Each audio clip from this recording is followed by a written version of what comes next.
WBSSC group D এর জন্য যে গেজেটটা প্রকাশিত হয়েছে গ্রুপ সি এবং গ্রুপ ডি, সেই গ্রুপ ডির ক্ষেত্রে তোমাদের বয়স সীমা কত হতে হবে সেটা প্রথমে তোমাদেরকে জানতে হবে যে তুমি এই পরীক্ষার জন্য বসতে পারবে কিনা, এবং সবথেকে বড় কথা হলো যে তোমার শিক্ষাগত যোগ্যতা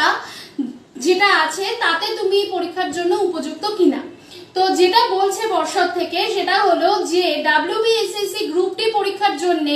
তোমাকে যেটা হতে হবে সেটা হচ্ছে তোমাকে 8 পাস হতে হবে, এবং অবশ্যই তুমি যদি জেনারেল ক্যাটাগরি স্টুডেন্ট হয়ে থাকো তাহলে তোমাকে 18 বছর বয়স থেকে 40 বছর বয়সের মধ্যে বয়স হতে হবে, এবং তারপরে যদি তোমার বিভিন্ন ক্যাটাগরি স্টুডেন্ট তুমি হয়ে থাকো তাহলে তুমি সেই হিসেবে তুমি বয়সের ছাড় কিন্তু পেয়ে যাবে। অর্থাৎ যদি তুমি অষ্টম শ্রেণী পাস হয়ে থাকো অর্থাৎ 8 পাস হয়ে থাকো, এবং যদি তোমার বয়স এই বয়সগুলোর মধ্যে হয়ে থাকে অর্থাৎ 18 থেকে 40 এর মধ্যে হয়ে থাকে তাহলেই কিন্তু তুমি পরীক্ষায় বসতে পারবে WBSSC গ্রুপ ডি এর পরীক্ষাতে। বেস্ট।